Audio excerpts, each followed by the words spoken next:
Cirebon. Silakan Ustaz. Assalamualaikum warahmatullahi wabarakatuh. Waalaikumsalam warahmatullahi wabarakatuh. Alhamdulillahilladzi wakafa, wassalatu wassalamu ala sayyidinal mustafa wa ala alihi wa sahbihi ahli sidqi wal wafa. Asyhadu an la ilaha illallah wahdahu la syarika lah, wa asyhadu anna sayyidana Muhammadan abduhu wa rasuluhu la nabiyya ba'dah. Allahumma salli wa sallim ala sayyidina Muhammadin al-fatih lima ukhliq wal khatimi lima sabaq nasiril haq bil haq wal hadi ila siratikal mustaqim wa ala alihi haqqa qadrihi wa miqdarihil azim. Rabbi shrah li sadri wa yassir li amri wahlul 'uqdatam min lisani yafqahu qawli. Qalu subhanaka la ilma lana illa ma 'allamtana innaka antal alimul hakim. Wa qala Allah ta'ala fil Qur'anil aziz, a'udzu billahi samii'il 'alim minasy syaithanir rajim. Bismillahirrahmanirrahim. Ya ayyuhallazina amanu in ja'akum fasiqum binaba'i fatabayyanu an tusibu qauman bijahalatin fatusbihu ala ma fa'altum nadimin. Shadaqallahul azim wa sadaqallahu rasuluhun nabiyul karim wa nahnu ala dhalika minasy syahidin adz-dzakirin walhamdulillahi rabbil alamin. Alhamdulillah, tiada kata yang terindah dalam mengawali segala bentuk aktivitas, ucapan, perkataan maupun tindakan, melainkan ucapan yang mulia keluar dari seseorang hati, baik dari lisannya maupun hatinya, ucapan pujian kepada Zat yang Maha Terpuji, yaitu Allah Azza wa Jal, atas segala karunia yang telah Allah berikan tak henti-hentinya, sehingga kalau dikalkulasikan tak dapat bisa terhitung nikmat Allah Subhanahu wa ta'ala. Oleh selayaknya kita seorang hamba senantiasa melakukan, terus berusaha istiqomah meningkatkan kualitas iman kita dengan ikhtiar semaksimal mungkin di tengah-tengah kehidupan aktivitas kita untuk selalu berusaha meningkatkan kualitas takwa kepada Allah Subhanahu wa ta'ala. Selalu ani'budullaha, di setiap hal apapun berusaha menjunjung nilai-nilai ketuhanan, nilai-nilai ilahiyah. Tidak hanya itu, tapi juga kita senantiasa mewaspadai dan menjauhi segala hal yang dilarang oleh Allah Subhanahu wa ta'ala, serta kehati-hatian untuk tidak terpengaruh oleh beberapa pemberitahuan atau informasi yang tidak benar dan dapat menyeret kita kepada lembah dosa. Mudah-mudahan kita bisa mempunyai daya filterisasi demi menjaga nilai-nilai kebaikan yang dianjurkan atau disyariatkan oleh Islam. Alhamdulillah, sholawat salam tak lupa juga kita sampaikan kepada junjungan baginda alam, Walladzi akhrajan nas minadz zulumati ilan nur, yang telah mendobrak dinding kemusyrikan, yang semula masyarakat kaumnya biadab menjadi masyarakat beradab, yang semula manusia menyembahnya kepada berhala, kini menyembahnya kepada Allah Subhanahu wa ta'ala. Mudah-mudahan salawat salam kita bisa membawa kita meraih syafaat pertolongan, syafaatul uzmah oleh baginda Nabi Muhammad sallallahu alaihi wasallam. Amin ya rabbal alamin. Sebelumnya Al-Fakir ingin mengucapkan selamat hari ulang tahun Republik Indonesia ke-77. Ngambil tema atau jargon pulih lebih cepat, bangkit lebih kuat. Semoga di usia Indonesia ke-77 ini Allah Subhanahu wa ta'ala mengkabulkan cita-cita bagi seluruh masyarakat Indonesia. Allah jadikan bangsa kita, negara kita baldatun thayyibatun wa rabbun ghafur, bangsa yang selalu diberkahi dan diberi rahmat oleh Allah Subhanahu wa ta'ala. Amin ya Allah ya rabbal alamin. Pendengar setia RRI Pro 1 Cirebon dan pemirsa Instagram maupun YouTube channel RRI Cirebon dimanapun berada yang Kang Ihsan cintai, Allah Subhanahu wa ta'ala berfirman dalam Quran surat Al-Hujurat ayat 6. Ini memerintahkan dalam ayat ini kepada kita untuk melakukan tabayyun.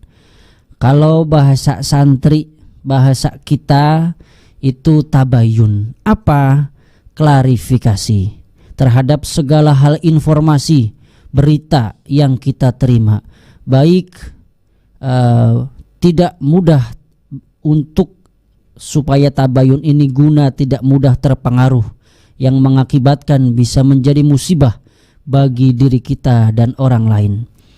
Allah berfirman, a'udzubillahi minasyaitonirrajim, bismillahirrahmanirrahim. Ya ayyuhalladzina amanu in ja'akum fasiqun binaba'in fatabayyanu an tusibu qauman bijahalatin fatusbihu ala ma fa'altum nadimin. Yang artinya, ya ayyuhalladzina amanu, hai orang-orang yang beriman. Allah panggil di ayat ini bagi orang-orang yang beriman, ilja'akum, jika datang kepadamu, datang apa? Fasikun, orang yang fasik. Binaba'in, membawa suatu berita. Binaba'in, membawa suatu informasi. Maka fatabayyanu, periksa dulu, teliti dulu. Atusibu qauman bijahalatin, agar kamu tidak menimpakan sesuatu musibah kepada suatu kaum. Bijahalatin, menimpa suatu kaum tanpa mengetahui keadaannya. Fatusbihu ala ma fa'altum nadimin, keadaannya yang menyebabkan kamu menyesal. Ala fa'altum nadimin, atas perbuatan itu. Ada kalimat bijak yang mengatakan bahwa dulu orang yang berpengetahuan adalah orang yang memiliki banyak informasi. Tapi sekarang orang yang berpengetahuan adalah orang yang mampu menyaring banyak informasi. Jika kita renungkan, kalimat ini sangat relevan sekali dengan kondisi di zaman teknologi. Seiring perkembangannya zaman, seiring majunya teknologi, informasi saat ini, di mana arus informasi terus mengalir sangat deras, silih berganti. Kita dengan sangat mudah menemukan jutaan informasi, ribuan informasi, ratusan ribu informasi hanya dengan menggunakan peralatan di tangan yang kita genggam, yang sudah menjadi bagian dari kehidupan orang modern, orang kekinian. Apa? Yaitu handphone, smartphone, gadget, dan lain sebagainya. Ditambah lagi dengan kehadiran media sosial atau medsos seperti Facebook, Instagram, Twitter, WhatsApp, dan sejenisnya lain. Itu juga dunia seakan-akan sudah berada dalam genggaman kita. Apa yang kita sedang terjadi di berbagai belahan dunia dan isu apa yang sedang hangat dibicarakan dengan mudah kita ketahui. Dan menengah ke bawah, masyarakat dengan pendidikan tinggi juga mudah ikut dalam pusaran arus berita bohong yang diproduksi oleh pihak-pihak tertentu untuk kepentingan tertentu. Kurangnya kehati-hatian mengakibatkan berita yang tidak benar ini, berita yang bohong ini dengan cepat tersebar dan mengakibatkan rusaknya tatanan dalam bermasyarakat. Perlu kita sadari, saat ini bisa kita membuat dan menyebarkan berita melalui media sosial yang kita miliki. Padahal saat ini media sosial sudah menjadi pilihan utama masyarakat dalam berkomunikasi dan mencari informasi. Dalam kurun waktu 1 tahun belakangan ini pula, Indonesia dihadapkan dengan menjamurnya berita hoax di media sosial. Apalagi menghadapi pemilihan umum, pemilihan presiden, pemilihan kepala daerah, pilihan dan lain sebagainya legislatif yang akan berlangsung nanti. Kegaduhan di media sosial terkait hal-hal yang seperti itu kita lihat saat ini bukan karena kebetulan saja.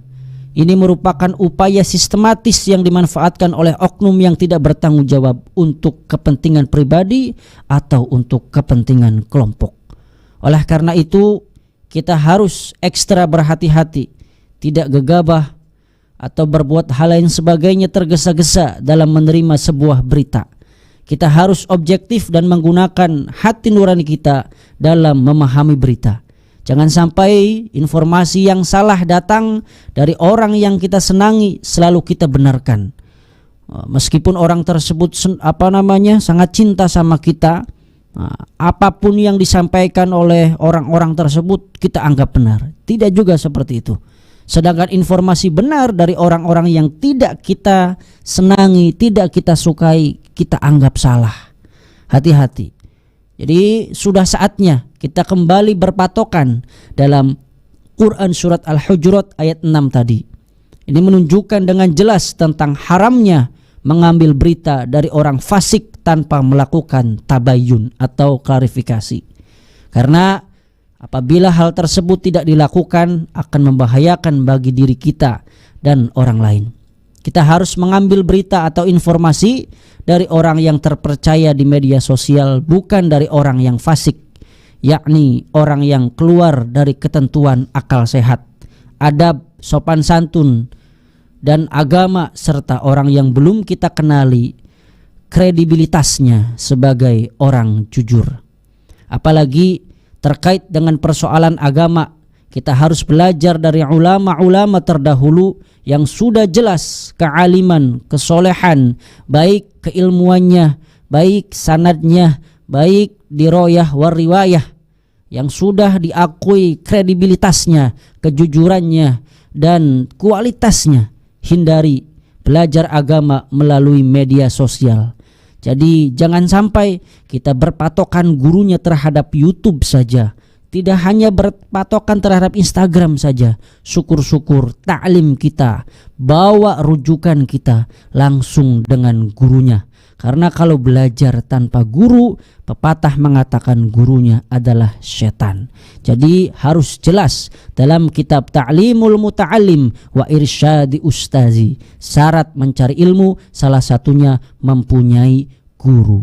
Dan guru tersebut insya Allah para ulama, para kiai seluruh Nusantara, insya Allah kita doakan mudah-mudahan beliau selalu konsisten dalam membimbing umatnya, membimbing santrinya, kelak bisa menjadi generasi-generasi bangsa yang tidak hanya mumpuni dalam agama, tapi juga bisa mengakibatkan, memunculkan bibit-bibit generasi kaum-kaum soleh, kaum-kaum solehah yang tidak hanya cinta terhadap agamanya, tapi juga cinta terhadap tanah airnya. Pendengar setia RRI Pro 1 Cirebon, informasi atau berita yang jelas salah satu pendobrak kemerdekaan dari mulai Indonesia beberapa puluh tahun dijajah. Ingat, sejarah telah mencatat bahwa para alim, para ulama, para kiai, para santri dengan satu komando oleh seorang alim al-alamah Hadratus Syekh Kiai Haji Hashim Asy'ari dengan mencetuskan resolusi jihad bahwa setiap orang yang sudah mukallaf, yang sudah akil baligh, dia masyarakat warga negara bangsa Indonesia wajib fardu ain membela tanah air atas izin Allah pada tanggal 17 Agustus 1945 diproklamirkan Indonesia merdeka. Oleh karena itu, pertama kali dalam pembukaan Undang-Undang 1945 dicetuskan bahwa berkat rahmat Tuhan yang Maha Esa, kemerdekaan kita bukan hadiah dari Jepang, bukan oleh-oleh dari Belanda, tapi kemerdekaan yang diraih oleh bangsa Indonesia adalah berkat perjuangan atas ridho juga dari Allah Subhanahu wa Ta'ala. Oleh karena itu, mari kita pada saat mendapatkan suatu informasi atau berita, kita saring dulu. Jangan mentah-mentah kita ambil, jangan mentah-mentah kita telan, tapi kita harus mempunyai daya filterisasi. Karena dalam rujukan surat Al-Hujurat ayat 6 tadi, jangan mudah terprovokasi, jangan mudah teradu domba. Karena apabila gampang menerima suatu informasi tanpa adanya daya filterisasi, maka bangsa kita gampang terpecah belah. Kuatkan persatuan dan kesatuan dengan kita menyaring beberapa informasi, gunakan selalu